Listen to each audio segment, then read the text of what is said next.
Hey there guys, welcome back to AFC Game by Game. This is my review of Arsenal 1, Wolverhampton Wanderers 1.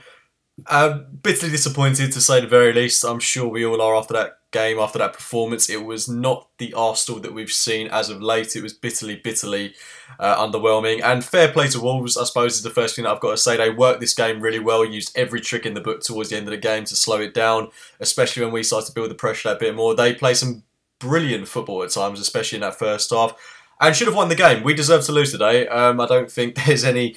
I mean, of course, there's quite a bit of shame in saying that. We should be beating Wolverhampton Wanderers at home. These are the sort of sides that, when it comes down to competing for the top four, we've got to go out there and win. I know they put in a good performance against Spurs last weekend, but Spurs ultimately won that game by 3-2. I know they held City to a draw as well, and they've put in good performances against the better teams this season. But Wolverhampton Wanderers at home should be a nailed on 3 points. Unfortunately, it wasn't the case today. Maybe we were guilty of underestimating Wolves, but I thought personally that was our strongest team lineup that we've got available to us at the minute going into the game, and the fact that they've underperformed so drastically in this match is worrying. I do think maybe at a point fixture congestion comes into it and you start to see players tired a little bit more, but I'm looking at the games coming thick and fast now.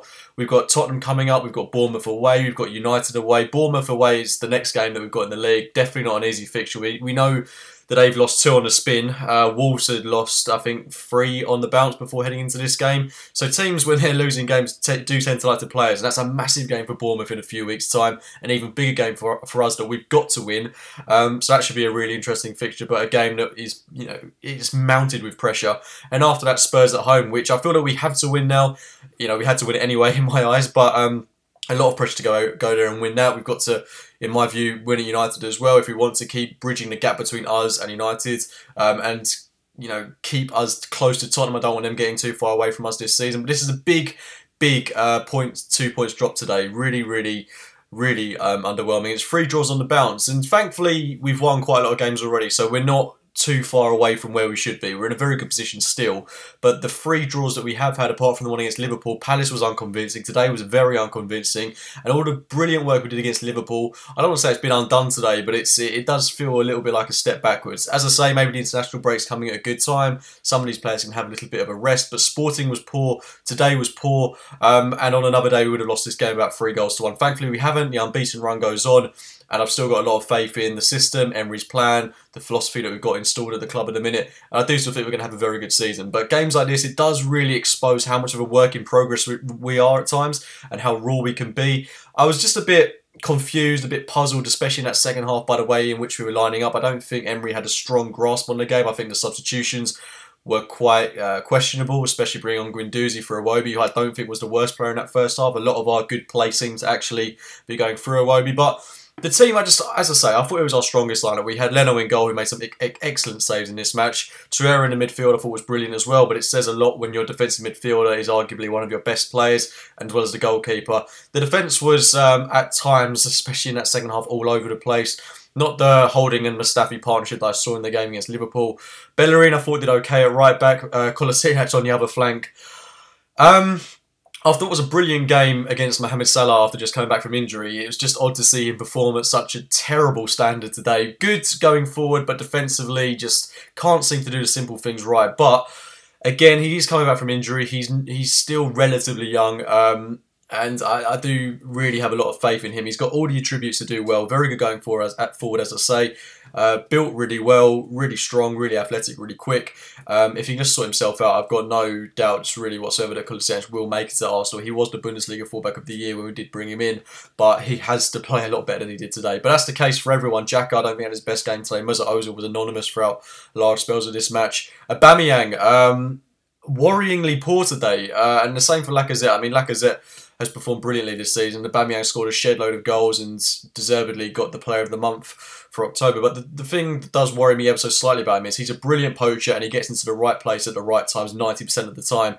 And he had a great chance to score today, which unfortunately he missed. And he had chances against Lisbon as well. So the fact that he's Sporting, should I say, and the fact he's not scored those goals is ever so slightly concerning. But what I worry about most with Aubameyang is that he doesn't get involved in the game as much as I would like him to off the ball. He doesn't ask for it as much. He doesn't make as many runs in behind as I would like him to. He doesn't hold the ball up particularly well. Apart from being able to put the ball in the back of the net, which is a fantastic attribute, he can't really offer much else, whether he's playing in that striking role or whether he's playing on the left wing. He doesn't really seem to do that much. Lacazette, on the other hand, holds up the ball brilliantly, brings other players into the game, has a really good pass in him, whereas Aubameyang, I feel he's lacking in that area of his game. But as I say, he's a brilliant finisher. I just feel like he needs someone like Olivier Giroud in this game to kind of run off, to hold the ball up for him, and then he can make those runs in behind. But unfortunately, we don't have Giroud. But he would have been a player that is, ironically, quite perfect for this sort of game. How many times have we said that in the past, though?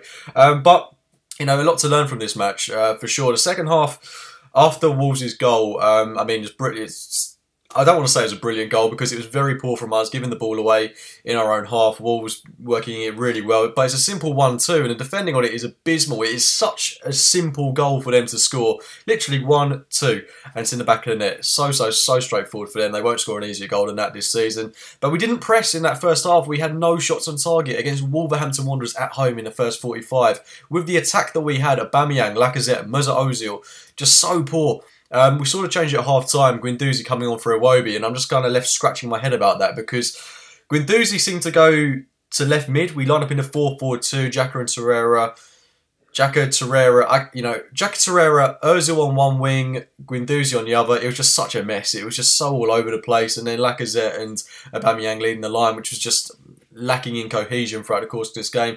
Of course, as we tend to do, we picked up the performance ever so slightly, but not to the level that we have done in previous second halves this season. But it was ever so slightly better. We raised the tempo a little bit more. Had that brilliant chance with Aubameyang, and Torreira had a great shot saved as well. But apart from that, not too many chances that we created. It's kind of typical that we scored a goal with that Mkhitaryan fluky cross. But apart from that, yeah, it was bitterly disappointing, really underwhelming. Mkhitaryan, when he came on as well, he scored the goal, but I feel like the fact he scored such an accidental goal kind of sums up where he is as an Arsenal player at the minute. He's just, I said he's lacking on confidence, but after that goal, he's got no reason not to be confident at the minute. He's just such, I don't want to say a liability, but there are players in this team that I look at sometimes I do think, well, they should be improving significantly, and he's a player that I do think has got a lot to work on, a lot to improve on. But I mean, I don't want to criticise the team too heavily after one poor performance at home, but I don't want to make too much of a habit of us picking up draws. It does put a lot of pressure on us now to beat teams like Tottenham, United, which should be the expectation at a minute. But today's performance was worryingly under par. And I think it's telling that we've had these kind of performances throughout the course of the season. We haven't been punished just yet. Today we were, and we should have lost this game. I don't think there's any sugarcoating that whatsoever. We have done very well to get a point out of the match, given how poor we were throughout the course of this match. But as I say, the international break has maybe come at the right time for Arsenal. But hopefully that game against Bournemouth will turn out to be a different story. Anyway, guys, I'm going to wrap it up there. Please do drop a like on the video if you have enjoyed it. Subscribe to the channel if you are new. And as always, I'll speak to you very, very soon. See you later, guys.